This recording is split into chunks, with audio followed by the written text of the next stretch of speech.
Are you ready? 5, 4, 3,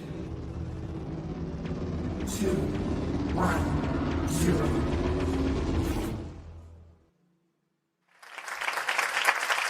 What's up, y'all? Trent Small, the chef, aka Red Specs.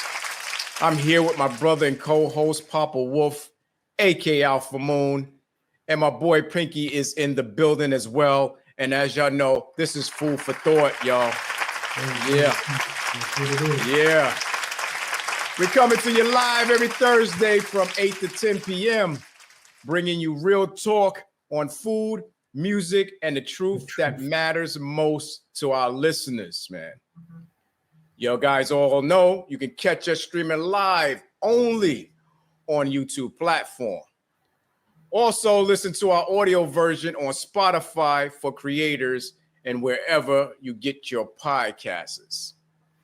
So this is season 4, my brother. Season 4. We moving. We moving, baby. So let's get into it. Let's go. Man, go. A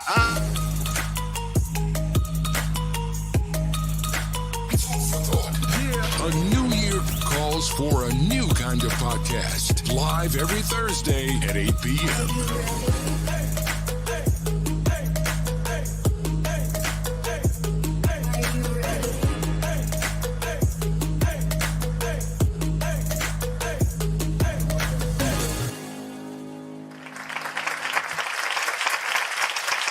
Welcome to Food for Thought. Yeah, man, it's another thrilling Thursday, and we're so glad to have an amazing listeners and our viewers back for season 4. This is season 4, my brother. They've been loyal watching us season 4, man. Incredible. Yes. Thanks for tuning in live. But before we dive in, don't forget to follow, like, comment, share, subscribe, and hit that notification bell so you won't miss any of the episodes.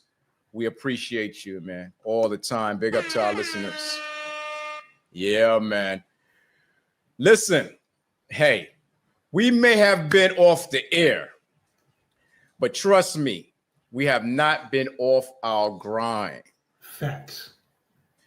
This season break wasn't about resting. No. It was about movement, connections, and making sure Food for Thought isn't something you just listen to, but something you experience. That's right. Because we're going to drop it. We're going to let them know. Yeah, man. Yeah, we took our love for food, music, and real conversations beyond the mic, out into the world where our people are. That's right. Whether it was breaking bread with the community leaders, vibing with artists and their creative spaces, or just tasting dishes straight from the hands of chefs shaping food culture, we made sure, brother, we stayed tapped in. That's right. We stay tapped in, and we do give them the food. We also give them that regular food and that food that's going to fill their soul, baby. No doubt. So Food for Thought has never just been an online podcast. It's been a movement, a meeting ground, a place where culture and conversation collide. We show up in real time, in real places, because the best talks happen over food, music, and conversation that matters. And now, as we kick off season 4, my brother, season 4, it's going to be a good one, man. Good one. We bring in that same energy back to the show. Turned up a little bit. Turned up a little bit. So get ready for another round of unfiltered, unforgettable conversations. Stay tuned and stay hungry, people. Big up. Yeah. Yeah, man. Yeah. So what's up, brother? What you did on your off season? Because you've been off, man, for a minute now. Like you said, been off, but still been working. You know what I'm saying? Behind the scenes, getting all of that material together, doing all that research, hitting Pinky up with the news, me and you going back and forth. We on the scenes, We out of the scenes. We in the office doing stuff. Yeah, it's just been busy, man. Just been busy on the grind. And I appreciate everything, man, especially man. all the fans, the unscripted, they joining in. So love is love, man, and I appreciate it. Yeah, man. Yeah, man. And also, you guys remember donations and gifts are always accepted here at Food for Thought. You can Cash App us at Food for Thought FFT, or you can Zelle us at Food for Thought 1424 at Gmail. Checks and money orders are always welcome here at Food for Thought. We'll never give those back. Always. And as y'all know, y'all can watch us at Rumble at Food for Thought FFT, as well as catching our season episodes every Friday starting 7 a.m. and again at 3 p.m. on Brooklyn Free Speech TV, Channel 3. Yeah, and that's available on Spectrum, Optimum, RCN, and Verizon channels. So tune in and don't miss out on that. Yeah, because you gotta go back and get those repeats, the rewinds selector. You gotta come back in with that. You know? So you can know who we are, what we're about, and who was on our show all those seasons. Yep. So this is season 4. And also, if you got talent, you got a message, we want to see it. Food for Thought is now accepting video submissions of all genres, whether it's original music, spoken word, or impactful community work. We want to showcase your creativity. So submit all those videos to our video file for a chance to be featured on Food for Thought. And send all those submissions to Food for Thought 1424 at Gmail. That shine a spotlight on your work. So send those in, man. We have a whole list of them that we have now. We have to look through and see which ones we're going to put on the show. But keep them coming in, people. Keep them coming in, man. We appreciate it. Just keep all of them coming in, man. All the artists, all the unspoken words, like keep them coming in. Get Bishop working. Yeah, man. Yeah, man. And also, obviously, head over to our website. And grab some of that awesome merchandise. And also log into our blog and join the food conversation that we have there. Bring me some of your pictures. Show me what's going on, what you're making, what you're doing. Get into that conversation, man. And also, this summer is here. And as you guys know, look out for the Food for Thought truck in your neighborhood. Yeah. And it's a chance to win some prizes or just hang out with us and take some photos and chop it up. We'll love that. Maybe they get a little free gift too. You know what I'm saying? And hey, get a grab gift, you know? Yeah, a little grab bag, baby. Grab bag. Yeah. Yeah, but they got to answer the question right, because we want to see if they was paying attention. And right. With this stuff, so you got to make sure you watch. And get to, don't run up to the truck. Make sure you run up to the truck, but you got that knowledge itself that we like what we've been dropping here on Food. What's beautiful in your city? So what we got going on tonight, D? This one right here, this episode is a good one. Let me read to you what we got here. This episode is about accountability, a mother's love, unfiltered and raw. We take a close, honest look at the mysterious death of Terron Evans Jr., a young Black man whose death was ruled suicide. Despite no physical evidence of pills being in his system and no missing suicide note, his mother, Jennifer Baxtron, a BLM activist in Potsdam, New York, is fighting for answers. And also she's fighting for an independent investigation. You know what I mean? So was this a suicide or was this something sinister? I don't know, but we're going to talk to her here tonight on FST. It's going to be a good one. No doubt. Big up to that. Man. No doubt. This thing right here is real serious. Yeah, man. I'm eager to get into it. Yeah, Miss Baxtron recently commented on one of my TikTok videos that I had put up. The one where I was giving updates about the twins who were found unalive on Bell Mountain, a case that still remains unsolved. She shared that her own son was found unalive under mysterious circumstances, and she hasn't got justice either. So I knew I had to get her on the show, man. I knew I had to get her on the show to help her share her story and to seek justice for her son. So it's going to be an amazing show today. It's going to be an amazing show today. We want to, talk to her about. We want to get into the investigation. We want to get into a lot of things. We're here for the free music and the truth, and I believe she's going to really give us the truth of what's going on in her words and her vision and what she's looking for. So it should be a good show. Right. But before we do that, let's give a shout out to our sponsors tonight, because our sponsors help to build a stronger platform within this industry. Today's episode is sponsored by Dubby Energy Drinks. Dubby allows you to have faster reaction time paired with laser-sharp focus without the jitters or a crash. If you want to start winning more, this is for you. The Premium Energy Drink Dubby. Get 10% off your entire order from Dubby when you use coupon code Food for Thought, which helps support the podcast. Yeah, man. Scan that QR code in the upper right corner for some more information about our show. Yes. Yeah, no doubt about that. Yeah, man. Listen, today we open our hearts and our platform to a powerful voice. A mother's strength, courage, and relentless pursuit of justice inspires everyone who hears her story. Facts.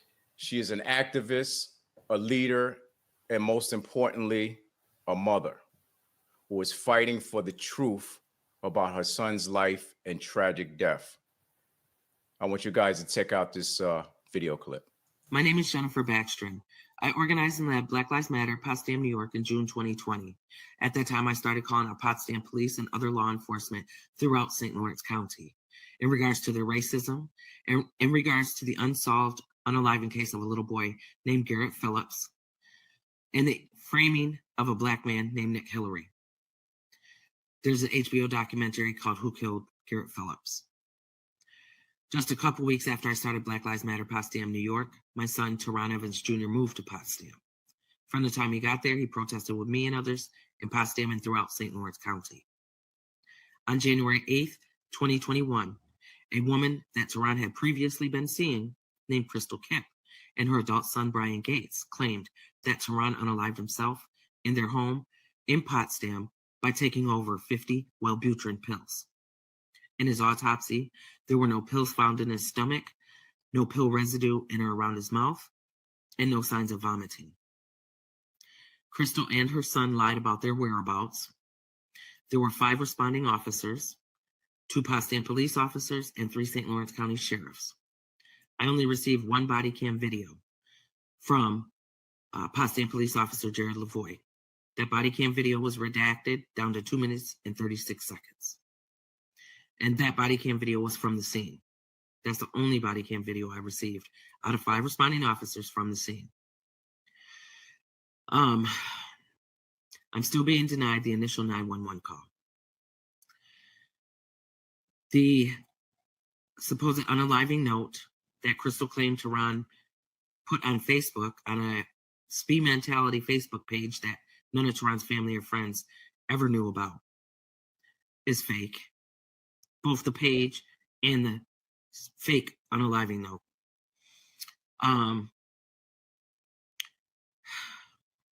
I just found out in March 2023 that the St. Lawrence County Sheriff's actually had a file, an open file on my son's death, timed and dated January 7th, 2021, 10:41 p.m. that's more than 8 hours before the 911 call or Terron's death. Terron's death was due to retaliation for me seeking truth and justice for Garrett Phillips and Nick Hillary, for me calling out law enforcement throughout St. Lawrence County, for me holding them accountable. Terron's death was because of racism. Wow. Yes. Please join me in welcoming Jennifer Baxtron to the show today. Hello. How are you? Hello. Hey. All right. Jennifer, thank you for being here and for trusting us with your story.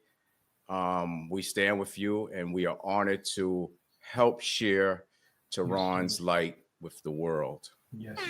No doubt about that. Thank you. First off, let our audience know who you are and where you come from. My name is Jennifer Baxtron. I'm the mother of Terron Evans Jr.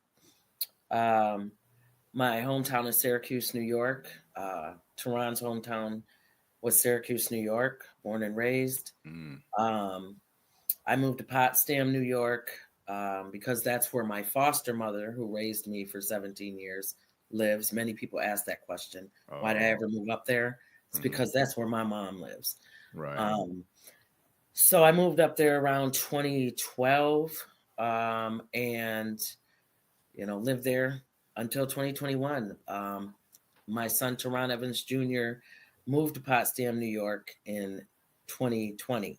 Okay. Just 2 weeks after I started Black Lives Matter Potsdam, New York, Terron moved there. So Jennifer, how would you describe your son Terron to those who didn't have a chance to meet him?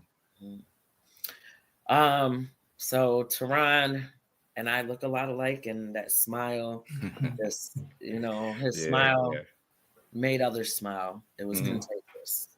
Terron loved music, loved to make music. He's funny, very funny. He always made it a point to try to make others laugh. Right. Terron was always willing to learn new things. I wish I had listened more and tried to learn some more of the things that he was trying to get me to learn. And a lot of it had to do with the system and incarceration and things like that. Was that your only child? Is he your only child? No, I have two other children, adult children. Oh, okay. Yes. And what I want to know, Miss Jennifer, what kind of relationship did you and Terron share? So Terron and I, we were close, but Terron, like many of our other children, they don't want us to stop being a parent, but they want us to stop, being in Looking their business. Yes. Or whatever. Yes. But Mom, chill. Yeah. Right. Yeah. But Terron did always come to me and confide in me, like I'll explain to you prior to things that happened. What I would also like to know, what was the last conversation you and Terron had, if you could remember?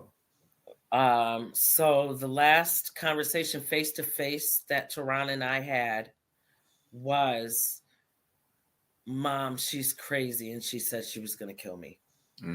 Now, when you say she's crazy, when he said, Mom, she's crazy, he was speaking about he was speaking about FFT I'm audience. sorry. That's okay. For our FFT audience to know who she was. So she is a woman that Terron had started dating in September 2020. Okay.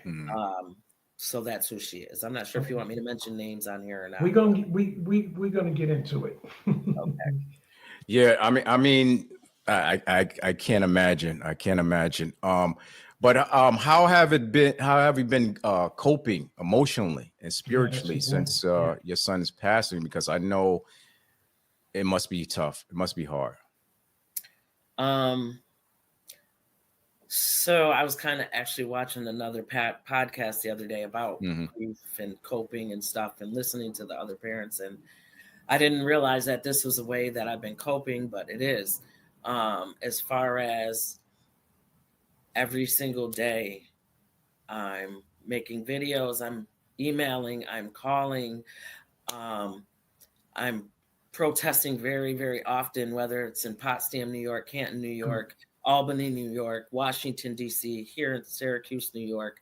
And I'm not only fighting for my son's justice, but other people's justice, you know. We thank you for that. We thank you for that. You know, well, I have kids too. I thank you for that.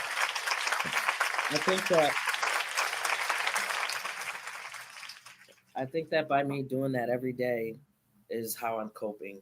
Because I could imagine. Yeah, your stress reliever. Yeah, I don't know what I'd be doing if I wasn't doing this every day. Yeah. Right. So you were speaking about Potsdam, New York. First, what is the racial tone like at Potsdam, New York? So we can give the viewers a picture of what this place is like. Yeah. What is this? Potsdam is not far from the Canadian border. Okay. Northern Canadian border. It's in northern New York, in St. Lawrence County. St. Lawrence County is the biggest county in New York State. Sorry. St. Lawrence County was named the second most racist county in the country a few years ago. Yeah, I heard about that. Yep. Wow. All that brings diversity to St. Lawrence County, period, is the colleges. There is less than, and I'm pushing it, there's less than 100 Black families throughout St. Lawrence County. So, you know, you can walk down the street, they'll roll the windows down and call you the N-word and tell you to go home. They have Confederate flags hanging from their trucks. Right. You know, it's nasty. Wow. Yeah, and that goes to show you it's everywhere. It's not just you know, these states that we talk about down south and all that stuff. Yeah, it's right here. It's right here too. It's right here. It's right here. And you know, the Black and brown community have been going through this for years. You know, with all of these unsuspicious, untimely deaths of young innocent men and women, you know, and the things that happen with trying to get justice in itself is horrible. Yeah. But what I wanted to know is, can you walk us through like a timeline when Terron moved to Potsdam, New York? Can you walk us through that whole thing, and when did this start changing with this person that he met? Okay. So Terron moved to Potsdam in June 2020. Okay. That was actually, he got there the day before the very first Juneteenth celebration in Potsdam, New York, that I organized. And so he was there and able to volunteer to pass, you know, hand out food and do other things at the Juneteenth celebration. And he picked them signs up from the very first day and was there right by me protesting, you know. And he did let me know, you know, Mom, I'm afraid for you to do this, you know. Right. As much as I can stand by you, I'm gonna stand by you. Yeah. So Terron met this woman, Crystal, in September 2020. Okay. I know now that, and I learned not long after things happened, that in September, I think it was the 16th of 2020, this woman, Crystal, actually made a post on Facebook saying something like, even if I didn't do it, they probably said I did. And then in parentheses, I probably did though. Yeah. Wow. And that was timed 7:55 p.m. Okay. Remember that time. So Terron and Crystal started dating. October 2020, is when he told me that he and Crystal broke up. And in his words, that B is crazy and said she was going to kill me. Gotcha. That's nuts. And what was your initial impressions or concerns about their relationship when he started dating? Did you have any concerns when they started dating? So he did tell me in September 2020, we were out on a lunch date, and he said, "Mom, I met this woman, she's different though, because she's like trying to get me, give me all these clothes, this money. She's giving me these keys to her cars, like, here, drive, do what you want to do, this and that." He said, "I feel like she's trying to buy me, and that's not what I want. I just want a good woman." Right. And I said, "Son, you know what I'm doing here. You got to be careful. We both know the danger." Yes. Because he did even mention that he felt it was weird that law enforcement would come to her house. She had a relationship with them and a judge. Okay, but he didn't. I don't know if he really thought of it as something. He didn't think of it as something sinister or suspicious. He just thought it was like different. Different. So I just told him, please be careful. So he did let me know about this woman. And after that, I started asking around about her, and people just were saying, well, she's not a good person. She's dangerous, just tell them to stay away from her. People wouldn't come out and be specific about things until after things happened to my son. And then, she's a drug dealer. She's a police informant, her and her son that lived with her, both police informants, so it was so much stuff, and then and you wonder how they became this informant. What did they do prior to I found out that through another podcast. They did some digging, and so I think they said it was around 2017 that she had been arrested for drugs, and which she would have been charged and incarcerated or whatever for quite a while because of but she wasn't. As you're speaking, I'm writing stuff down. I have so many questions. I know you did when you were protesting. Did you get any threats or anything like that from community? People the community of Potsdam. Oh yeah. And did Terron get any of those threats as well? And did he fear for his safety? So we definitely got threats when we were out there protesting. Okay, standing out there protesting. Of course. People would park in front of my house. Park across the street from my house. They would rev their engines. They would say, "Nigger, oops, sorry. You gotta leave. That's okay. You have to leave here. Okay, leave. Just a bunch of stuff. You're gonna die." Terron never mentioned that he was afraid for his life. Okay. Except for that incident with Crystal. I could tell when he said it, how he said it, that it brought red flags to him and it made him nervous. That's why he got out of it, with her.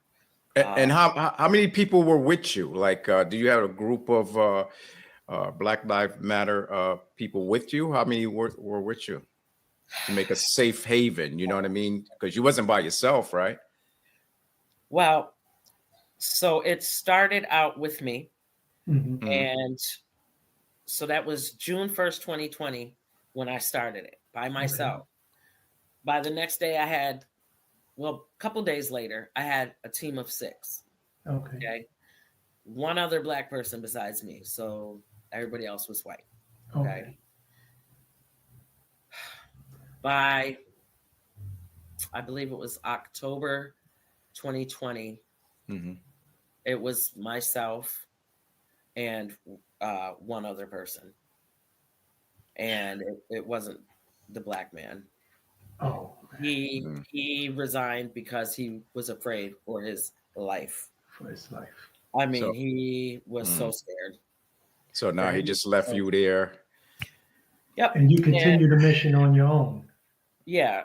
It was crazy because there's so much in between, you know, everything that happened to Terron, as far as me being on the Potsdam Police Reform Committee.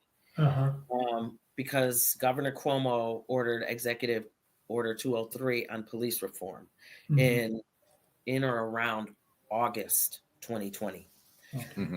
The Police Reform Committee did not start until October 2020. Wow. So Mr. Youngblood, the black man that was on the team. As a matter of fact, yes, it was in October. No, it was December when he resigned from the Black Lives Matter committee. Okay. That was because at a police reform committee meeting in October, the middle, one of the other committee members, a white woman, said something like, well, we have the police in this bubble and Black Lives Matter in this bubble, and the police are being threatened and blah, blah, blah, blah, blah. And me and Mr. Youngblood was just like, wait, do you realize what you're doing right now? We're on Facebook Live. The world is watching this, you know, and at that point, Mr. Youngblood and I decided we were going to resign from the committee. Okay. But I do believe he had actually resigned from Black Lives Matter just before that. Okay. So we resigned from the Potsdam Police Reform Committee. But to rewind just a little bit, you know, I had a press conference in August 2020 for this little boy, Garrett Phillips, that was murdered, and a black man was framed for murdering him. I seen that. Yep. And they don't want this little boy's murder solved. It's still unsolved. A deputy sheriff may be involved, and many people in positions of power are definitely involved in covering the murder up, you know, protecting whoever they're protecting. Wow. So as soon as the Potsdam Police Reform Committee started in October 2020, that's one of the first things I went after them about. And them being the Potsdam Police Chief Mark Murray, the St. Lawrence County District Attorney Gary Pasqua, and others. Okay. And I basically was trying to tell them, because, you know, they're like, we have to move forward with this. No, we can't move forward when there's still unsolved murder of a little boy, and also a lawsuit pending against ya from the black man that you framed for this. So we can't go forward without going backwards. Yeah. You know, at that point, the only law enforcement officer that I contacted prior to that day for any event, even events I had before Black Lives Matter, he stopped talking to me. Wow. He wouldn't respond. They stopped. We know why that was. Control, all that. Yeah. Wow. And the next time he actually talked to me was after Terron's death, when I said, do you know about my son? And he said, yeah, so sorry. Sad. And that was it. That's it. Do you think someone got to him and threatened him as well? What I think, no. I think he is, between him and Deputy Sheriff John Jones, they are the masterminds of whatever happened to my son. Right. And Michael Ames, who was my contact person, he knew this woman, Crystal. You know, they know each other. I even asked him about him, and he said, he just shook his head. So, you know, he is part of the planning of what happened to my son with this woman, Crystal. So you had mentioned earlier, once again, we're going back to the girlfriend saying, threatening him. So you mentioned that Terron once told you that his girlfriend is wanted threats. Do you remember what led to that moment? Did he tell you why she said that? What was the reason for her saying that, or just No, she he just didn't. coming up? He No? didn't. No, and I mean, the reason he told me that's that, weird. Yeah, that's weird for somebody just to come out and just say that. Like, well, you know, the reason he told me that is because I noticed he was driving a different car. I said, "Whose car is this?" He was like, "Oh, it's such and such who I'm dating." I said, "Well, what happened to you and Crystal?" And he said, "That bee is crazy," and she said she was going to kill me. Oh, So that's how he ended up telling me, you know, about their breakup and stuff. So maybe she was thinking about this girl and was like, oh, you know, this guy is messing around with this other chick. Boom, boom. I'm going, you know. She crashed out. Yeah. I don't think possibly. that's what it is. I think she was supposed to kill him in October 2020. Okay. And had he not left, he would have been. Now, did he ever express to you or any of his friends, or did Terron ever share any like a previous physical abuse or emotional abuse, you know, that he was experiencing even when he was with her? You know, did he come to you and tell you, Mom, I'm having, you know, emotional and nothing? No. Wow. No. And that's the thing, like, he didn't have many friends up there. He was new still, you know, and Terron is more of a, you know, if I wasn't out there protesting, he probably wouldn't have been. I'm sorry, but you know what I'm saying? He did it because I was there and he wanted to be in support. Right. But Terron is more of a private person, you know what I mean? And keeps to himself, you know. So I met two people that actually got to know Terron up there, you know, and they shared, you know, what they spoke about, you know, and it was never as far as him fearing for his, you know, life, you know, as far as just her, Crystal, you know. But he would, it's sad, you know, how he talked about her as a man. I don't agree with it. You know, these are men conversating about her. And it's his words. It's his words. You know. So it's really, hearing your story really takes me back because I have children, and I forgot what protest it was, but it was when Trump he had held the Bible up backwards, that protest.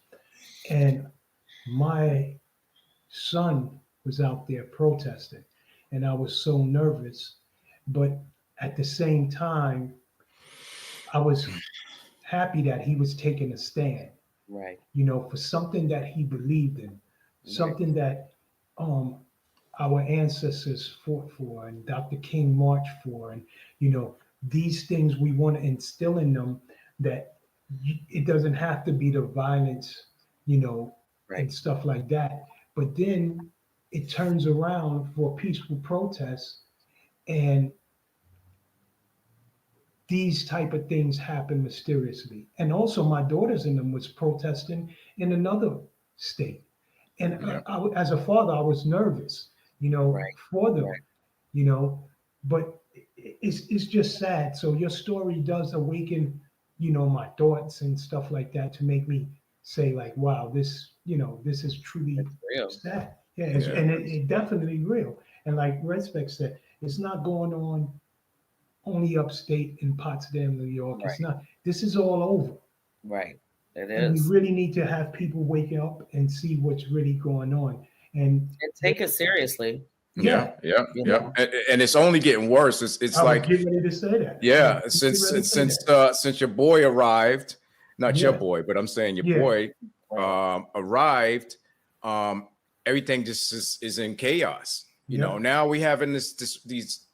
Hopefully, it don't get into a racial war, but it's getting into that, and I see it more and more on TV. I see it more and more on social media because they keep, you know, whites against blacks, and they putting that battery in their back, and this is what's happening. It's getting crazy. They're so comfortable, you know. Even up to yesterday, I'm sorry, as of yesterday, Yeah. And when I say, like, our children need to take this seriously, you know, my son, we were out yesterday, and first of all, when I saw the man, older white man, Trump hat on, I was like, all right, I'm just gonna walk away. But then I hear my son laugh, and I'm like, oh, I missed that. And the man says to me, what I said was, I need to get my whip and start cracking them back there so they can get to cooking my food faster. Wow. And see, this is you know what? Hold on. What gets me upset is that people don't realize, and these people that's talking like this now, they don't realize that this newer generation is not having the bull. The new generation, we're not gonna sit here and allow people to beat on us and do different things to us and not react. This is not 1960. So what's gonna happen is people has just had enough. Just like the guy who unalived the officer because of the other officer killing his son. Not saying that's right, but people had enough. They're getting tired of it. They're getting tired. Exactly. Yeah, they're getting tired of it. And where does it stop? You see, I have something like I keep hearing, and I've been hearing it for the long. I spoke to Red Specs about it. A thing called woke. Everybody's saying woke. For me, woke is the wisdom of knowing each other. That's the acronym. The wisdom of knowing each other. And once we can get to that point, just a little bit, because everybody's not going to like everybody. Everybody's not going to get along with it. But if you respect me and my culture and how I am, if I see a white man, if I see a Yakua, how you doing? You know, if you could respect me in that form, I can respect you in that form too. Don't cross that line, and I won't cross that line with you.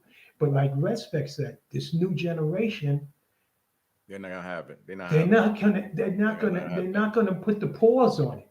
They're not gonna, and it seems like this society and this stage in life that people are putting this in the atmosphere to have this type of response.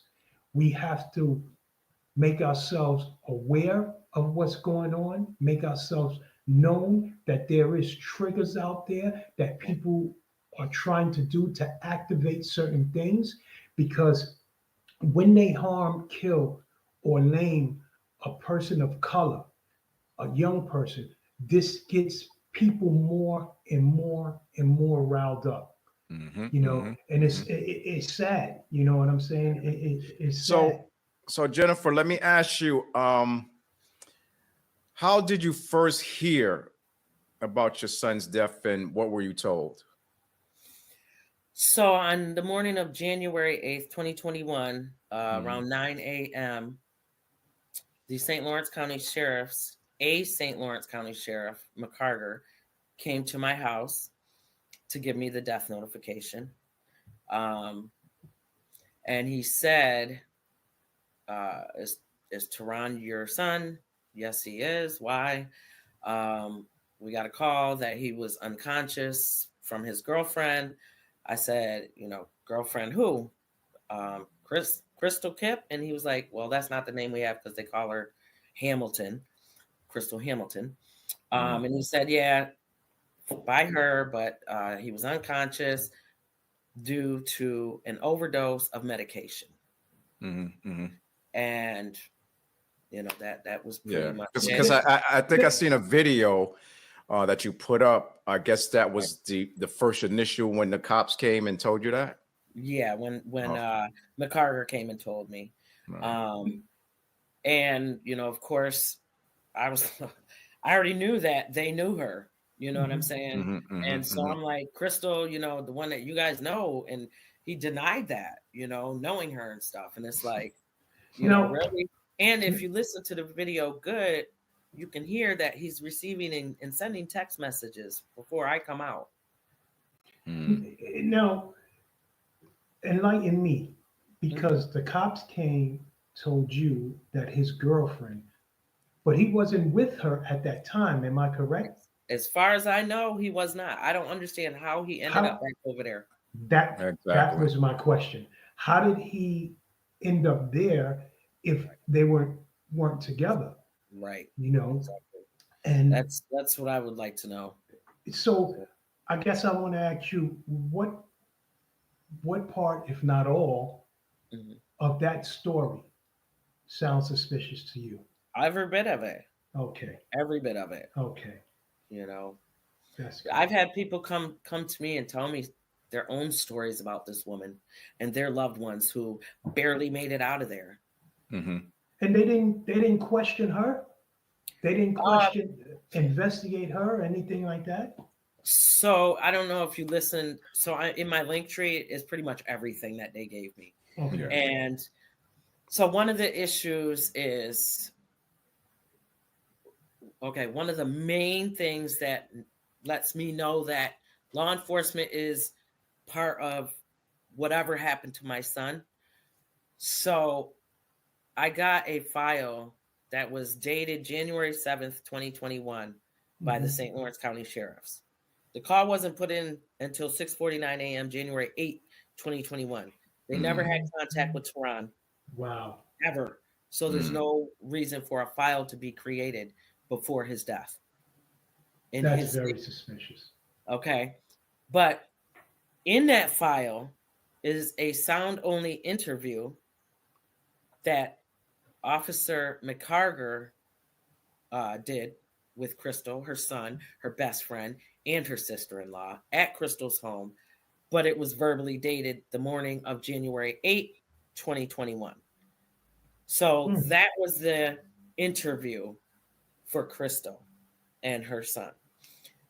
Until April 2021, when law enforcement went to Crystal's job because people in the community were telling law enforcement that Crystal was telling them that Terron had wrote a 2-page suicide note and that, excuse me, I got so much stuff going. Yeah, I know. Yeah, take your time. Take your time, no rush.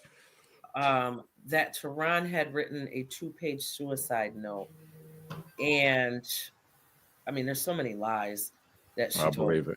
I believe it. And that's another thing. Why would law enforcement be having conversations with her in regards to my son that were not recorded? Right, because she's the informant. Right. Yeah. Well, That's why. I know. Yeah. Allegedly, allegedly. For the purpose of the show. That's what I was gonna say. So yeah, she was telling people in the community that, he took these pills, he wrote this suicide note, and that she had video of him taking these pills. But she denied all of that in April 2021.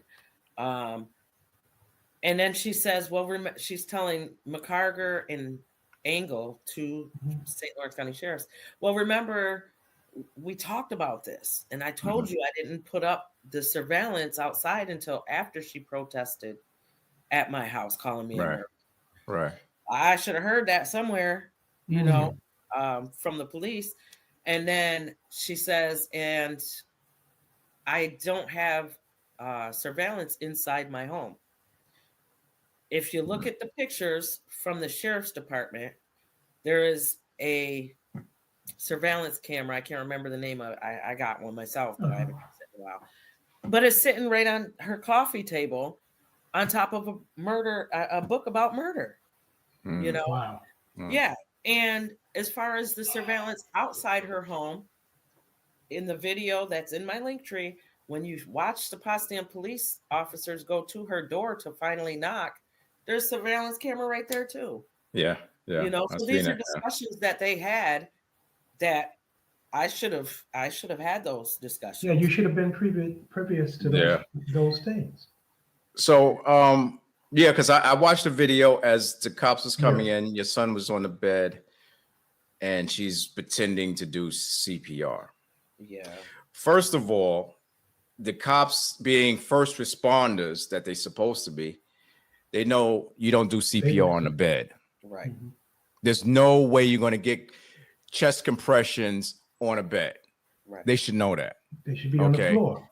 They should have grabbed them, put them on the floor, and did what they had to do. But that's something they were else. Making sure he was gone. Right. So based on my 30 years of experience as a paramedic, Wellbutrin may cause side effects such as constipation, dizziness, some dry mouth, loss of appetite. Sometimes you get nausea and sometimes tremors and shakes and stuff like that, trouble sleeping. The most serious side effects is seizures and suicide thoughts. Okay. So Potsdam, New York police claim that your son committed suicide on January 8th, 2021 by taking 2 bottles of the Wellbutrin pills. But the autopsy show no pills in the stomach, no signs of throwing up, no residue around his mouth. Right. But toxicology still says he took lethal dose of Wellbutrin was the cause. Have any medical professional explained to you how that's possible? The ones that I have spoken to have said it's not possible unless maybe he was injected. Because it's like you said, his stomach was absolutely empty. Right. There was nothing there, you know. Right. And but injected with what? With what though? Wellbutrin. However, and they're like, I don't know how they could do it, but that's the only thing that they could think of. Well, they would have to liquefy that, right? It just wasn't there at all. Yeah. And that part of the people in power, you know, lying about it too. But it's just so hard to believe that it goes so far, you know, that people would do, you know, cover up for stuff like this. Corruption runs from the lowest to the highest. And if it's some big people there that's allegedly that's trying to cover up, anything is possible. Right. Yeah, man. Independent investigation, independent how you call it, coroner's report, something away from that county that should be done. You know what I mean? To try to get the answers. That's nice. But before, okay. No, I was gonna say we're gonna get into my food video, and when we come back, we're gonna talk more with Jennifer Baxtron and about this story right after this. Stay tuned. Let's make some sausage and peppers. Let's heat some olive oil in a pan. Today I'm using smoked kosher sausage. You can use any sausage you like. Traditional Italian sauces work best. We want to brown both sides of the sausage. Italian sausage and peppers is considered an Italian-American dish with its histories rooted in Italian immigrant traditions. Let's turn them over. We're gonna brown the second side. And then after, let's remove them and set them on the side because we're gonna place them back in the pan later. Now let's place our green peppers and red peppers in the pan. 5 to 10 minutes until they're tender. And we're gonna add our onions as well until they're translucent. Let's stir these around. The dish is thought to have gained popularity in the United States, especially in the cities with large Italian immigrant populations like New York City, Boston, and Chicago. We're gonna add our minced garlic and let's stir that around.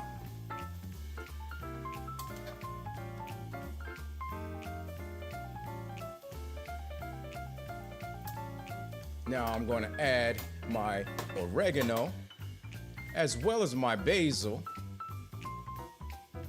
And then I'm gonna add my favorite wine. I'm gonna use sherry. Sherry is a versatile wine and it adapts well with flavor.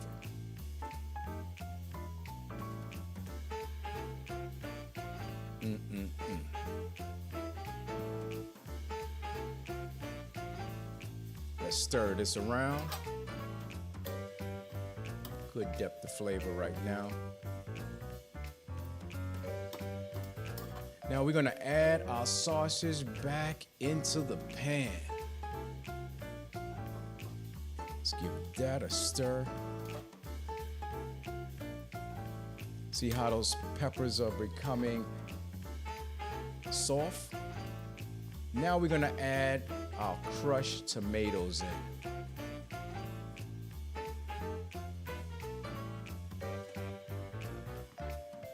Remember, you want your peppers and your onions to be al dente. You want them to have some sort of crisp to it, not mushy.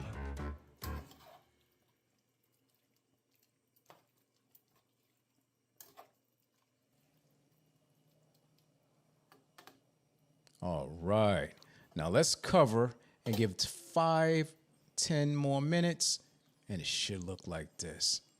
Oh my goodness, the smell is amazing. On the side, we're gonna make some asparagus on the side, add some butter to the pan.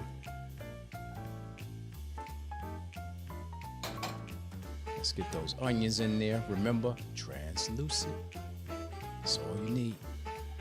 Some garlic.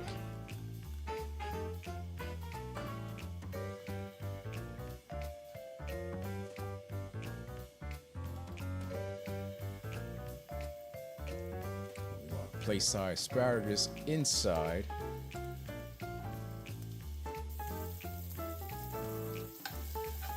Toss them a little bit.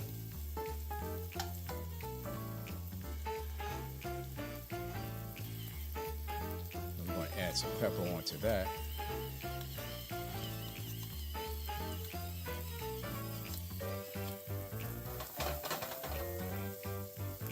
Now let's get into this plating of the sausage and peppers.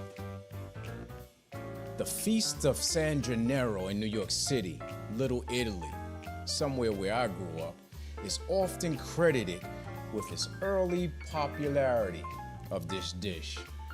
It was a staple at all the festivals and the street food vendors. I loved it there. We're gonna plate this up. The smell is amazing.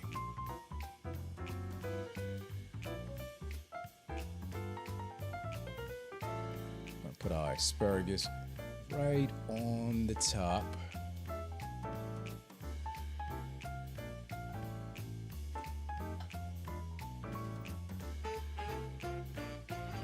Go. Some parsley on the top. And look at this dish looking amazing right now, folks. I wish you had video smell. It's amazing.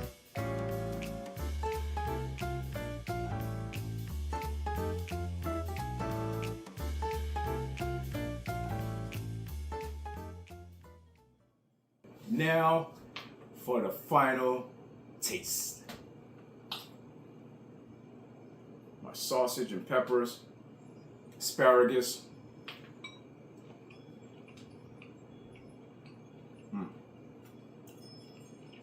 Oh, delicious. The smoked sausage is the best. It gets smoked.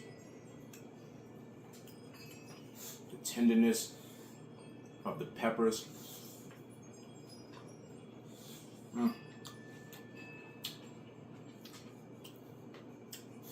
Peppers still have that al dente. They still have that crunch to it. Right, you still want. Asparagus, I'll pick these up with the hands.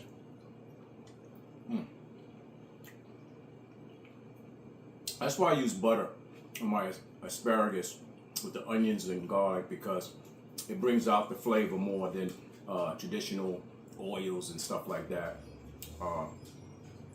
If you can make brown butter, that's even better. Wow. So this is food for thought.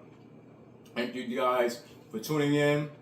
Like it once again, go to my recipes on Trent Small the Chef on YouTube and get more recipes from my YouTube channel. And thank you. Man.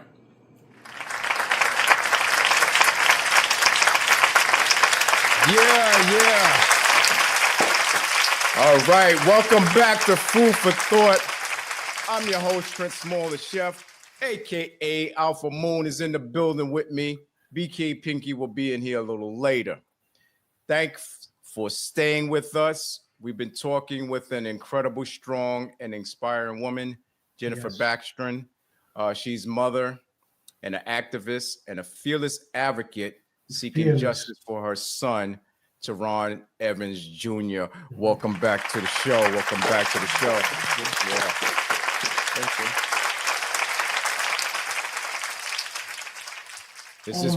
It's just been a lot going on. It's been a lot going on, and we've been talking and trying to find out how we can get justice for our son.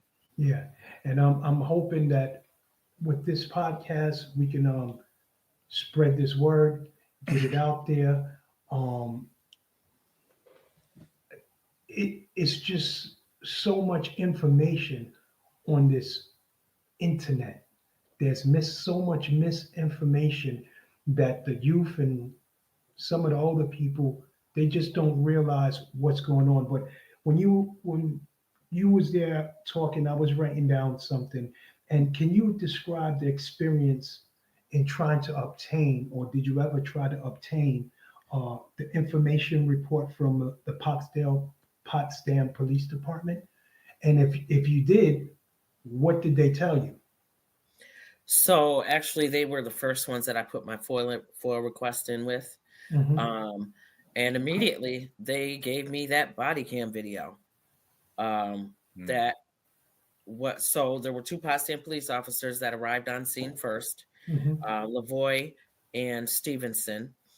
They were there for almost an hour, but the body cam video that I got was redacted down to 2 minutes and 36 seconds.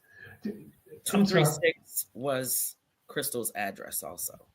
So there are certain numbers that I want you to, it's not a coincidence. Yeah, right. 7:50, I got the 7:55 a.m. PM, she made that post. 7:55 a.m. January 8, 2021 was his time of death at the hospital. Have you obtained any legal counsel? No. So that's a whole nother fight. All it's about for Ben, from Crump to the organizations that claim to, help us. It's all about time and money. It's about time and money. I don't want the money. I want these people to be held accountable and face justice. And Crump to NAACP and others, I'll just say that. Organizations, if they're not getting paid, they don't want to do the job. And see, this is that's sad. That's sad. Come on, people. Come on. Get together. Come on. Y'all need to look into this case, man, and forget, like she said, forget like Miss Jennifer said, forget the money. This is the principle. This is a mother trying to fight for her son. And she needs that. Change the system. Yeah, and the system definitely needs to be changed. The system needs to be changed. They're too used to just handing out money and continuing on with what they're doing, and that's got to stop. Yeah. I'm not with that. I'm not. So why do you think key pieces of the evidence, like the suicide note and other stuff like that, is being withheld? Because there's so many people involved with this. Well, yeah, because there's so many people involved, and it's all between the two police informants and law enforcement. So they're covering up, The one officer that, like I said, was my go-to person, he knew my son was coming the day before my son came, because, I was going somewhere to get some information to help my son out, get him set up and stuff. And Officer Ames, he was riding through the parking lot that day where I was walking to, and he stopped and he's like, "Hey, how you doing?" Blah, blah, blah. And I'm like, "Good."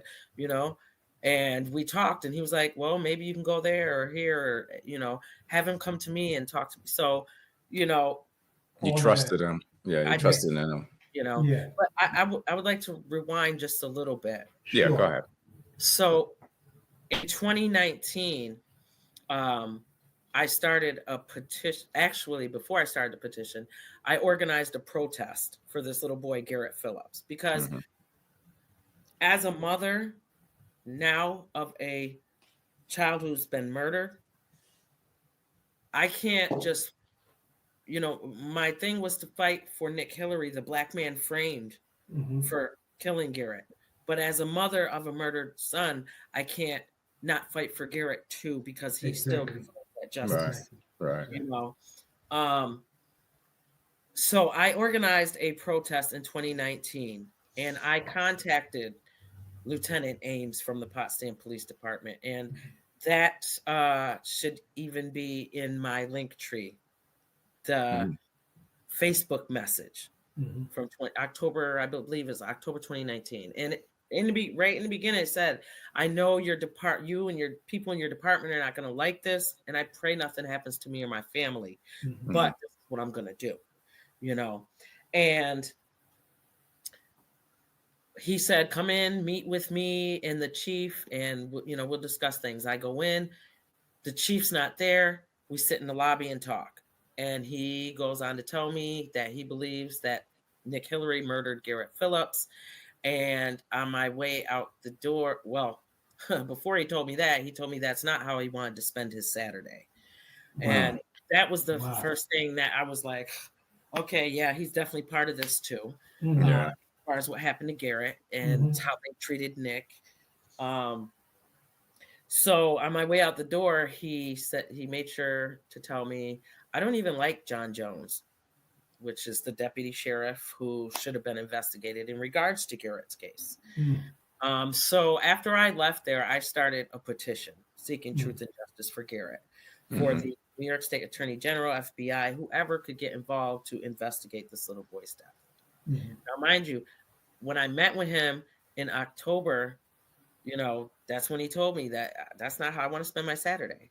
But on Christmas Day, and we had no conversations in between that, Christmas Day, he messaged me on Facebook and was like, are you in the kids' home? We have an abundance of sweets here in the office, and we're trying to rack our brains on who to give it to. And that just threw red flags up for me. Wow. So in my opinion, that was their first attempt to silence him. And then when my son came and I had started Black Lives Matter, that was more of an opportunity because there was so many people against me. Right. You know, to get the job done. Yeah. And so you wouldn't know where it's coming from. Right. You know, it could be anybody. Anywhere. At that point. Yeah. But in that video, that 2-minute and 36-second video. So the second thing that leads me to believe 100% that my son was targeted, set up, and murdered is you hear this woman, Crystal, ask 2 times, is he alive? Is he alive? Yeah, I heard that. The first time she says, is he alive? And you hear, it's either you're good or we're good. And then she says, is he alive? And you hear, nope. So that's confirmation. Her job is done. She did what she was supposed to do. And you still have possession of, that's the police cam. You still have possession of that audio recording? Okay. Oh, yeah. Okay. And you mean as far as what I just said to you? And that's in my history also, yes. Yes. Also, I know there's one part where these officers or several people resign. Can you tell the FFT audience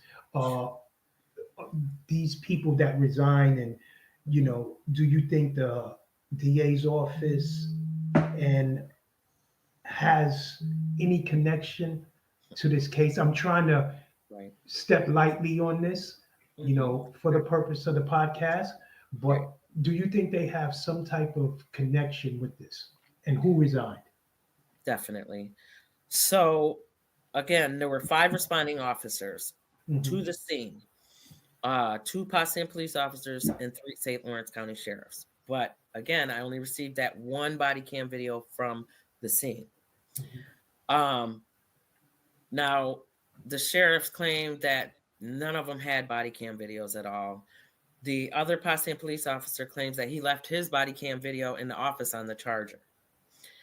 Now, you don't have body cam video at the scene, but you had body cam video when you came to give me the death notification, and you had body cam videos when you came with three other St. Lawrence County sheriffs to what they labeled as an interview, but all they talked to me about really was where was I going to have the autopsy done. Okay. So yeah, they're involved. I definitely found it where you want to have the autopsy done. Right. I find that, kind of weird. It is. Like, it really is. Why would you ask where would you have the autopsy? And in Potsdam, aren't they supposed to have their body cameras on at all times? Not sitting on a desk charging and then going to a scene to do something? I thought throughout New York State they were all supposed to, but when I approached them about it, it's at our discretion. That was the answer. Well, so it's nuts. Yeah, the only officer, I'm sorry. No, go ahead. The only officer that I received the body cam video from the scene, Officer Jared Lavoie, he resigned right after I called Internal Affairs. The St. Lawrence County chief, okay, before I mention this one, in October, November 2020, I sat down with the St. Lawrence County District Attorney, requesting him to hand over Garrett Phillips' case to the New York State Attorney General. And he said, I'll run it past my chief ADA. I run everything past him, blah, blah, blah. His chief ADA was Jason Marks. Jason Marks resigned on the same day that Terron was dead in these informants' home. The lead St. Lawrence County Sheriff, Thomas Karinji, on Terron's case, he retired like 3 days after the New York State Attorney General's office contacted them by email requesting information on Terron's case. Wow. Yeah, so they're involved. Of course.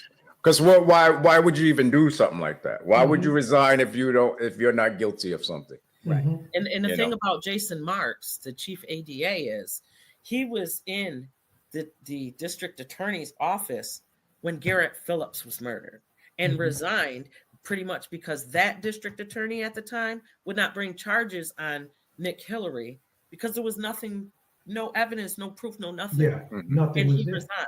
But yet he came back into office when Gary Pasqua, the current DA, started back, got the position, and then resigned right after I'm calling on the AG for Garrett Phillips' case. On the same day my son was killed. Like they try to cover up so much, but they make so much mistakes. Obvious. So obvious. And a lot of times when things like this happen, they want that pension, so they want to retire before. Yeah, they retire. Yeah, they want to make sure that they get that pension before anything happens. Yeah, because if something happens and you get fired, you don't get none of that. So let me resign first. Boom.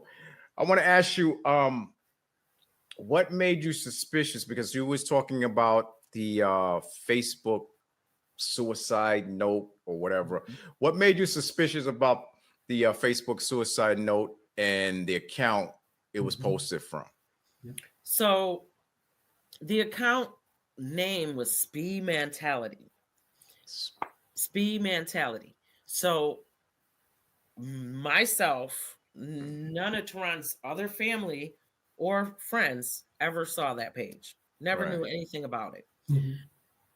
The first time I saw that page is when the sheriffs finally gave me information after numerous FOIL requests, and then they produced this this printout that says,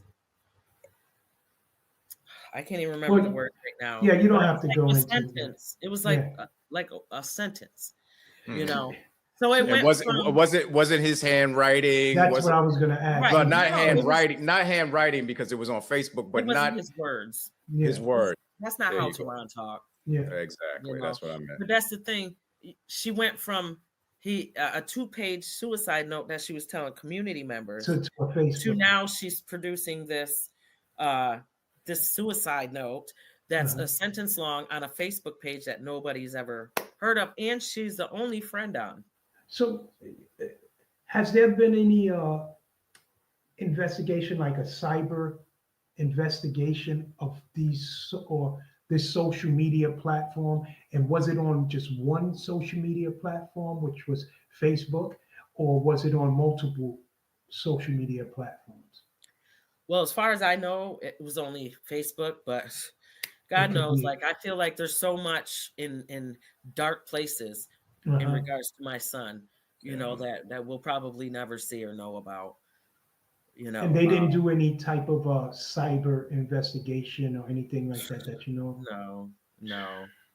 I tried myself, but they wouldn't give me any information. Actually, one person, one day, she had emailed me. This was back in 2022, I believe it was. And she somehow got like the last 2 numbers. She was like, if these last two numbers are not the last 2 numbers of Terron's account, then you know somebody else created it. And they were not. I don't know how she got that.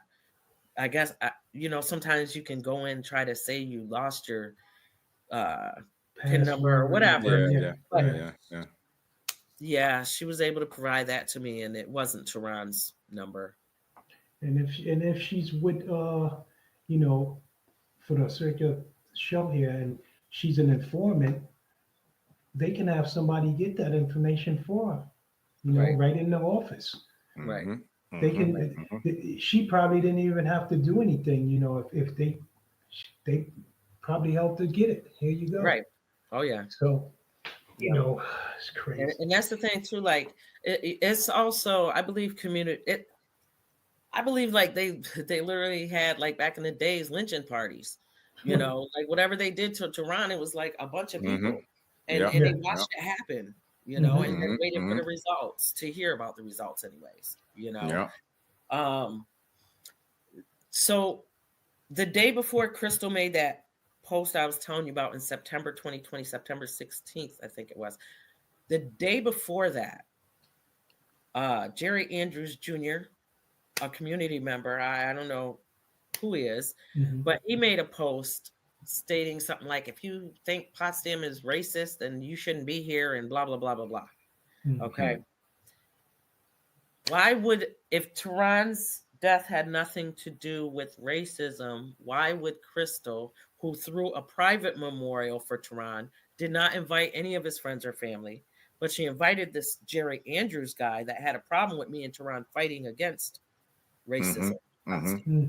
And also at the memorial that she had for him in her home, on the memorial stand was a shit emoji, excuse my mouth, and a gorilla. What? Right. Yeah. So, oh my goodness. Yeah. It was crazy. So what does justice look like for you in Terron's case? What's the justice look like for you? The justice I would prefer is those who are responsible for planning my son's death and murdering him and covering it up would be for them to be held accountable and go to jail, prison for however long, you know, just actually get justice. But you know, I don't know how much I can say, you know what I'm saying? Making myself. Yeah, it's becoming an everyday thing. Like the justice I've seen recently is the justice I'm thinking that is going to be the only justice. If you know what I'm saying. I see you. Yes. I see you. You know. I see you, and I hear the frustration. I hear the pain. You know. I'm tired. Like, we're so tired. Yeah. We've been doing the same thing forever. Forever. Still not getting justice. Yeah. You know? And I see a lot of people on social media saying the same thing. Like, you know, and I mentioned it on one of my things about, you know, us Black folks, we just tired, man. We don't even want to get into all that, you know, stuff that, you know, we used to get into, you know, because it's like you throw it under the rug. You don't even, you know, do anything about it. So we're just getting tired. That's all it is.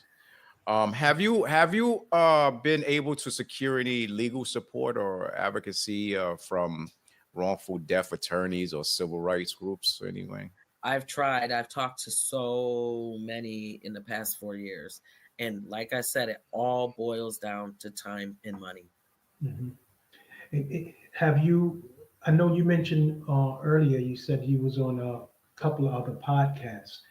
How is that helping you get your voice out there for people to get to know your story? And how can we here at Food for Thought help you spread this word even more? Right. You know, how can we do that? Because our FFT audience, we have a lot of them, and we want them to understand how important this is, not only to the Black community, but mothers, fathers, sisters, brothers who lost loved ones to this type of violence. Right. So, I mean, I'm grateful for everyone who has allowed and listened to me on their podcasts, listened to Terron's story, and, you know, has shared Terron's story. I'm so grateful for that, you know, and it helps. But it also is important to not stop, you know. You can't. You gotta go. It's hurt me personally in the way that I feel some people just have used our loved ones' deaths as a promotional thing for their platforms, you know, or have actually raised money in our loved ones' names, and we as parents have never seen any of it, you know. So it helps when they truly are trying to help, but there are some who are really just out there for themselves. And that's a shame. So is there any way that people can give to your cause? Because do you got a GoFundMe page? I'm looking at last week where this Caucasian lady got over whatever $600,000, and she calls some kid an N-word and this and that, and these are the parents that need that money, like Jennifer. Do you got a GoFundMe page or anything like that you want to share with the FFT audience and, you know, the people out there, you know, if you know you're raising any monies or anything like that can help further along with getting you legal advice and, you know, just the things to help you in this journey to find justice. And you're right, you can't stop, because if you stop, then it's in vain, you know. Right. And the hurt and pain, you still got to go through it, but it's for him. It's justice for Terron. So you got to keep going. And I commend you as a Black, strong woman doing the things that you have to do. I really do. Thank you. Yeah. So I'm just trying to get to my link tree here. Yeah. Big up to that. Big up to that. I want to say, if someone out there knows something or saw something, I want you to come out and let her know, or let somebody know. What do you want them to say? What do you want to say to people like that? If you saw something, say something. What would you want to say to them? If you saw something, if you heard something, contact me, Jennifer Baxtron. You know, I have so many social media accounts. But my link tree is linktr.ee/Jennifer730. That has petitions, GoFundMe, all the work that I was doing prior to my son's death and even after. It has every link to everybody possible to contact to try to help get justice for Terron. Come on, people. We need your help out there. Right. Need your help. Stop wasting money on nonsense. These are the people that need that money. you know, Right. for We're gonna investigations putting that stuff and up. everything else. Yes. And I would say, you know, if you've seen something, heard something, don't go to the police. Don't tell them anything. Come to me. Find me. Mm-hmm. Come to me. And, Because the police are part of this. And just as in Garrett Phillips' case, when leads come forward, they didn't do anything with those. It's going to be the same thing with Terron. Right. You know, exactly. they're not going to do anything with any new leads on something that they have to do with. Something that they're covering up in the first place. Right. But come to me, Jennifer Baxtron. And sorry, I'm not familiar with Potsdam, New York, but the mayor, is the mayor involved in this, in trying, or it's just the same old wash and rinse thing that's going on? So the mayor, the previous mayor, he, in my opinion, was scared. He should never even been a mayor. He's too scared to stand up against the racism. Okay. The previous mayor, before she became mayor, she was out there protesting with me. Okay. She was actually on the Potsdam Police Reform Committee. She knows everything that happened. And she's not doing anything. And I told her at the last Juneteenth, when shit comes out, she's going down too. Yep. You know, I don't care. Like I don't care. I'm not fearful of any of them. Keep you know, fighting. And that's what they want, is for us to be scared. And I'm not going to be scared. You know, I want to continue to try to do things the right way. With everything in me, I am trying. Yes. You're doing a good job. You're doing a good job. Definitely. Definitely doing a good job. Definitely. So before we close, okay, go ahead. You definitely have a home here at Food for Thought. Thank you. Thank you for reaching out to us on the TikTok and stuff like that. But you definitely have a home here. You have our information. You hear any new information, you want to come back on, please share with us. Let us know. I will. Thank you. And thank you so much for both having me on your podcast and listening and wanting to share Terron's story. Yeah. You know? Before we close today's episode, I want to take a moment to thank Jennifer Baxtron for joining us here today. Yes. Salute to you, Jennifer. Yeah, not just as a guest, but as a mother, a fighter, and a truth seeker. Yes. Jennifer, your strength, your voice, and your unwavering love for your son, Terron Evans Jr., reminds us that even in the darkest moments, lights still shine through. When we speak up, when we question, and when we refuse to be silent. So I just want to thank you for coming on our show today, and another round of applause for Jennifer Baxtron for being on the show. Thank you very much. Speak up, y'all. Don't be silent. We've been silent long enough. Speak up. Thank you for coming on. Appreciate it. Thank you both. Thank you. Right. Blessings to you and your family. You also. Thank you. To our viewers, this conversation wasn't easy. Not at all. But it was necessary. What happened to Terron Evans Jr. deserves answers. It deserves attention, and it deserves justice. So don't let this story fade in the background, people. Share it, talk about it, challenge systems, ask questions, and be relentless.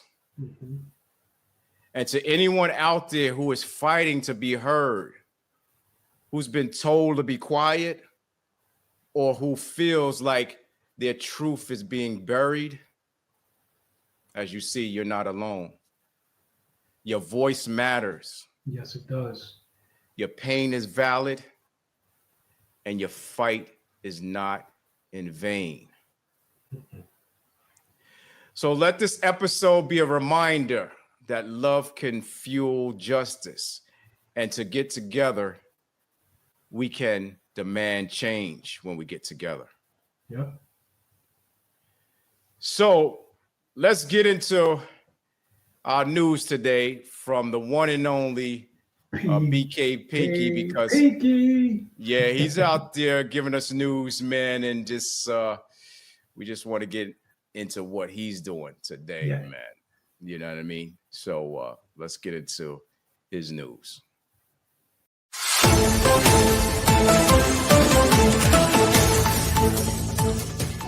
What's up, y'all? This is BK Pinky. Yeah. I'm here with my respect, Alpha Moon, host and co-host. Yeah, man. Listen, yo, this show was awesome.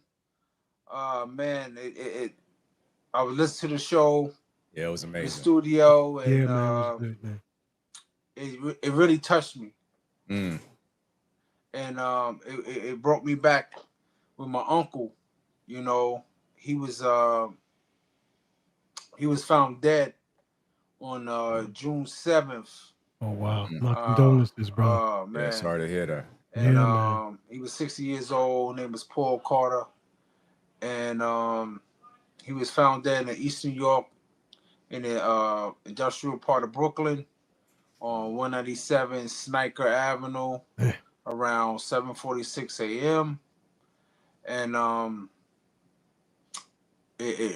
I found the news. It was crazy because me and my wife was looking on TV, right? And we heard about it. You know, we couldn't find them and stuff like that, but we didn't know it was on the news. So I was like, it was funny. That'd be funny. That's my uncle they talking about. Wow. And then I got the news. That was him. Wow. They was talking about, and it put me to tears, man. I still like get choked up. Yo, my condolences to you and the family, man. Definitely. Any leads, anything? Not yet. Not yet. Any leads? If you got any tips, anybody? You got any tips? 75th Precinct, Brooklyn, New York, in the Eastern New York section. Go to Crime Stoppers. I think that's 1-800-577-TIPS. Mm-hmm. If you have anything, please, to this, this crime. Well, they were saying that police stated that maybe, in the autopsy telling them that it was probably neck trauma. So he could have got either, choked or could be suffocated or anything. Doing neck trauma, but it's crazy, man. It hits home like you'll never think it'd be your own family member. Yeah, yep. But it's crazy. It's crazy, but and that goes to show people out there that we have food for thought, man. We talk about this stuff, but it happens to us as well as anybody else, man. Right. Real life. It's real life. Real life, man. And once again, Pinky, my condolences, man. Thank you. And we gotta get justice for him, man.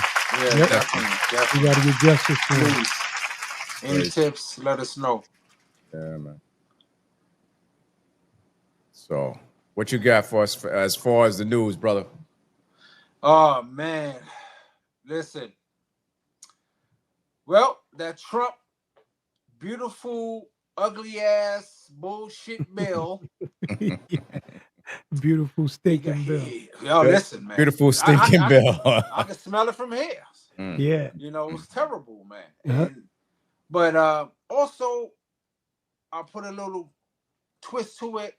I call this dummies of the day, because there's a lot of dummies out there that voted for this idiot. Yep. Because they got their little $1,200 during COVID, during Trump, because he signed his name on it. That Trump, he gave us the money. He ain't give you no money. Yep. He ain't give you no money. Obama gave you that money. Yep. Before he left office. So I call this the dummies of the day. This goes out for all the low income, middle class dummies of the day. That voted for Trump. Yeah, and this bill doesn't make sense. You know what I mean? This so-called one big beautiful bill that we call ugly bill you know, it promises relief, you know, to working families and stuff like that. Especially, especially the working rich families. Yeah, Because exactly. it That's works what it out is. because That's who it the is. ones who won was the rich, the manufacturers, the car dealership, except for Elon Musk. Fossil fuel. I mean, it's supposed to be winners. it's supposed to be for the working class people, especially the ones earning under $100,000 with tax cuts and a bump in the take-home pay, right? So it includes targeted breaks for seniors, parents, and people who are burdened by high state and local taxes. Right. That ain't happening. That's not happening. Whole story. That beautiful. That's why it's an ugly ass bill. Yeah. Because the losers now, and this is what the people, the dummies I'm talking about. Because he cutting Medicaid. Mm-hmm. He's cutting food stamps. Mm-hmm. All the stuff that y'all was getting. Now you gotta work program, for all that. SNAP programs, all that. And that's what's behind the bill. He's cutting that, and that's behind the bill. Yeah. He cutting electric cars. Yep. Why? Oh, Elon Musk, his old homeboy. Yeah, that's why he tight. That's why he tight. They said, okay, I'm gonna put you in the bill too. Yep. And a lot of people didn't even really know what this bill is about. You know what I'm saying? And what they don't know, like you said, the biggest benefit tilts towards the higher income household and corporation. Yep. You know what I mean? That's what it's for. And to pay those breaks will cause a deep cut in the safety net programs, like y'all was saying, like the Medicaid, the SNAP, and you know, they're on the chopping block. They're on the chopping block. You know, you gotta go out there and work for it. Yeah, this is programs for millions. Yeah, but understand, I think I could speak for all of us here on Food for Thought. We're not talking about someone that want to sit home and not work or not get just sit there and get food stamps or something. We're not talking about those people. We're talking about mothers, fathers, people that really need food stamps. Mm-hmm, you know what I'm saying? To help get them through. People that really need that their kids are not eating that breakfast in there, and they need that SNAP program to help them out and stuff like that. You know what I mean? People that need that Social Security thing. You know, I mean, it's crazy, man. And look, even HBCUs. Universities. Yeah. They're gonna be cut funds too. Yeah, he's cutting everything. Listen, he don't want. If you look at it, if you talk about low income and middle class, especially blacks, Hispanics, or whatever, he's cutting that. He don't want us to be learning nothing. He don't want us to be in the books. He don't want us to do none of that. They want to take us back before 1865, all that. And it's crazy because when we was getting on that boat, that's what he want to take us back to. And a lot of these programs that millions of low income Americans rely on daily.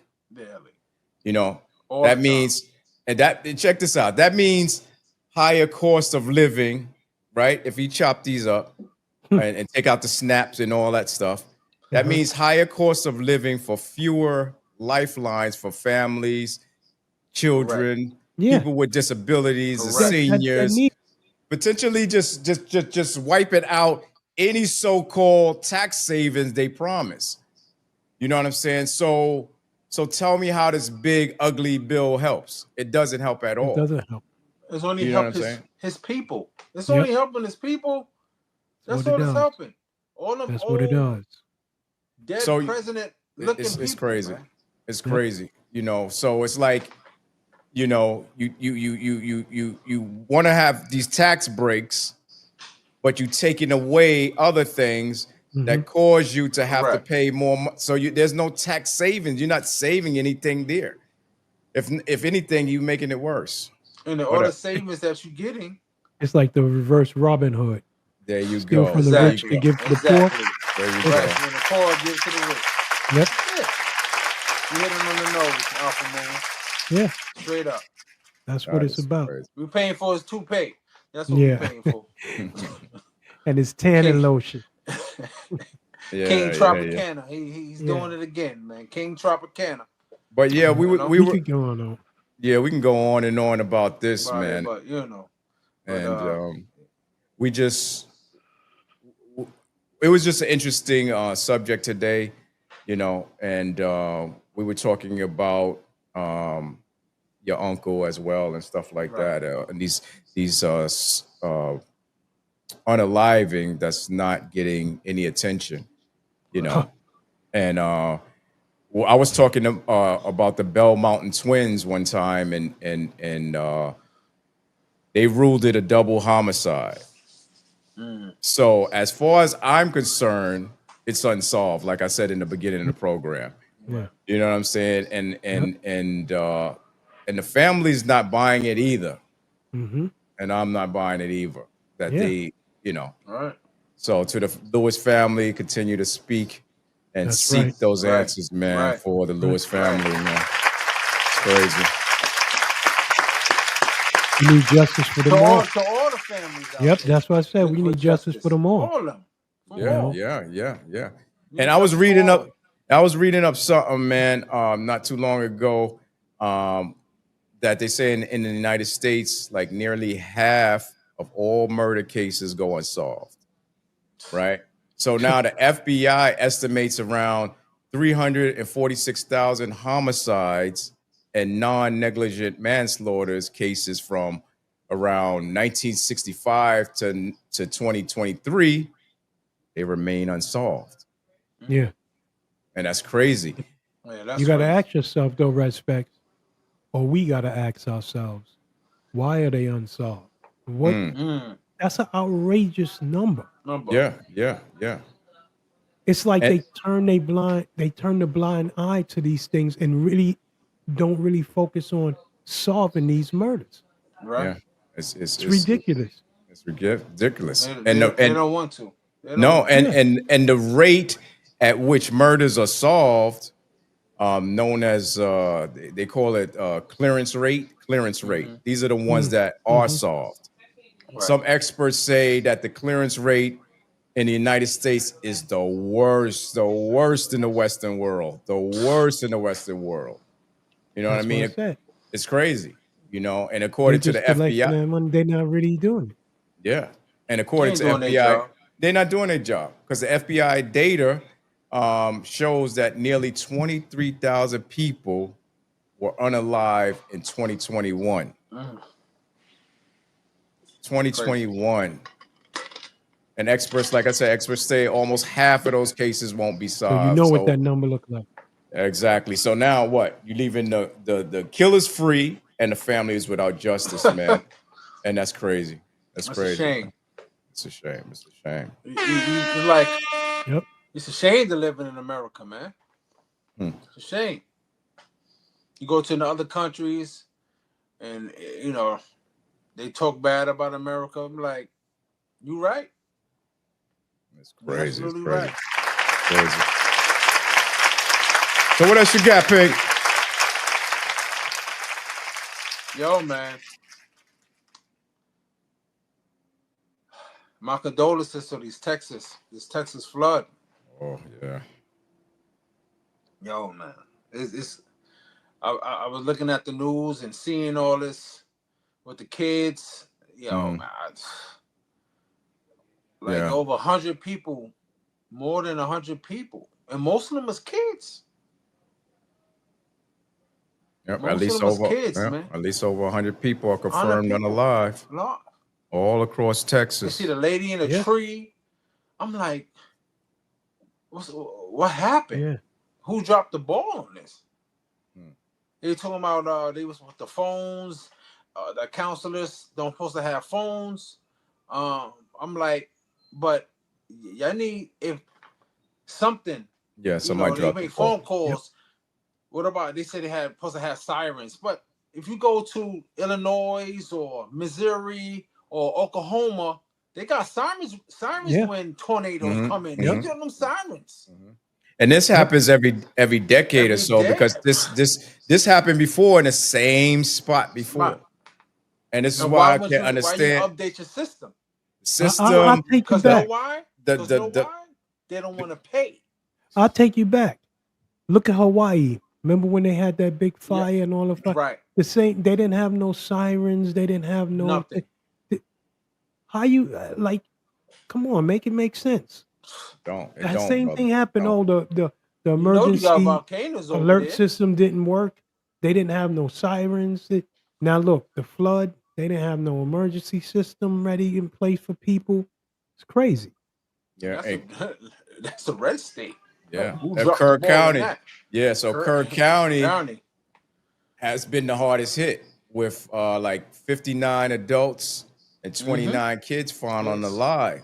You know, so the flooding triggered by like this relentless rain. It kept raining and raining, and you know, people described it as like catastrophic over there, man. It's crazy. You know, as of late Sunday. You know what I'm saying? Right. So more than 173 people are still missing. Yeah.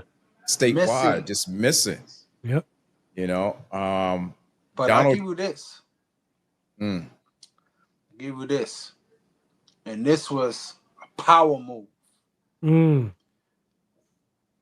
I salute. I gotta get her name right.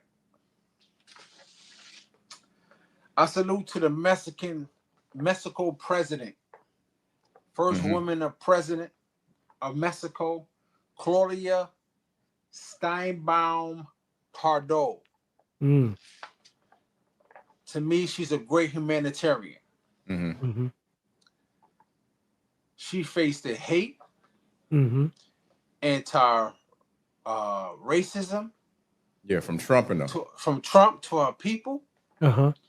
But she still found a way to help. She sent a rescue team from Mexico. Talk that shit, Pinky. She sent the rescue team from Mexico to Texas to help find people. Yep. Is you kidding me? Yeah. And they talked all that mess and about he talking all that mess about this Mexico and all that. I'm glad you brought that to this news. And all that. But this lady forgot all that.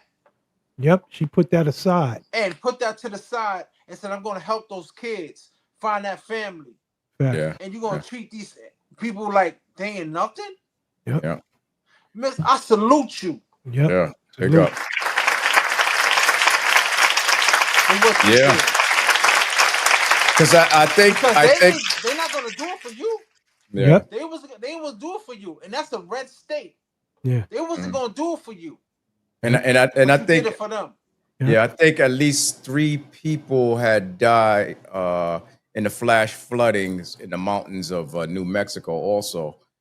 And you got to remember too, they got hit bad with the wildfires last year too. So, you know, for her to be like, you know, let me go out there and send some people out there to help out, you know, she did her thing, man.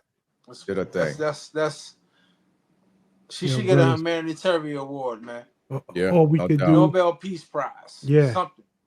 Yeah. Well, Agent Orange wants that. I hope he don't get it. But you know what I mean? I bet you he didn't even say thank you. No.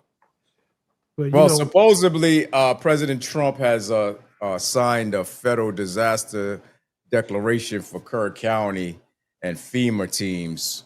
Because that's the state. Yeah. So now they're down on the ground, you know, coordinating relief efforts and stuff like that, and trying to find people. They got search and rescue operations. They continue to in the communities to struggle and recover from one of the deadliest flood events in Texas history. You know what I mean? But if it was Democratic state, he'd probably do wet wipes. Clean up the water. Yeah, clean up the water. Back. For real. Back. Oh, man. But the only thing about this, man, is that, you know, they saying the chances of finding more survivors is growing slim as they said as the days are going by, and it's my moving to the rescue. condolences to them, man, and them young kids that was at the camp that Camp Mystic. Camp Mystic that passed away, man, and got swept away by the waters, man. Man. And it's just a shame. That water was like 27 feet deep, bro. Yeah, it's crazy. And the power of the pushing. water. Yeah, the force of it. Yeah. You could imagine, like, you know, when you go to the beach and you get hit with that wave and it knocks you down. Do that 10 times stronger. And just imagine these little kids, they so hopeless and helpless. And don't forget, you had a lot of debris. And debris inside sticks. That man. That you got a lot of cars, you got a lot of debris in that, man. So man. You know, I mean, all we could do is pray. You know what I'm saying? Pray for the state, pray for family. You know? So our hearts are heavy, man. From all of us here at Food for Thought, we send our deepest condolences to the family and the community devastated by this tragedy. We stand with Texas in this moment of grief. Yes. And in the hope of healing ahead. So we all with you, Texas. We all with you. D, AK Alpha Moon. You got the wow for me, baby. We got the words of wisdom. I got the wow. I got the wow. Words of wisdom. Yeah, wow. Words of wisdom. Hopefully, you know. Cameo say, wow. Word up. I'm gonna read something for y'all, man. So the pain, and this is out for Miss Braxton and any mother, father who lost a child. The pain of losing a child never truly fades, but it can spark change. Mimi Till, the mother of Emmett Till, transformed her grief into a movement for justice. Much like Miss Braxton, a strong woman who channeled her sorrow into advocacy. Her words continue to inspire all those fighting for truth and justice. And I commend you. I commend you from my heart here at Food for Thought. Thank you, Ms. Braxton, for coming on. Thank you. You know. Yes. Thank you. And still find that justice, man. Still find that justice. Man. Yeah. No justice, no peace. Yeah, that's for right. her son and many others that's out there. You gotta find that justice. So thank you for joining us here on this powerful and important episode. Until next time, stay strong, stay informed, and never stop speaking truth to the power. That's right. Now that's Food for Thought. Pinky, take us out of here, man. And if you walk away from me, I just love you from behind. Yeah, man. Yeah, baby. You got to explain that to them one day, baby. Yeah. Till next week. Later.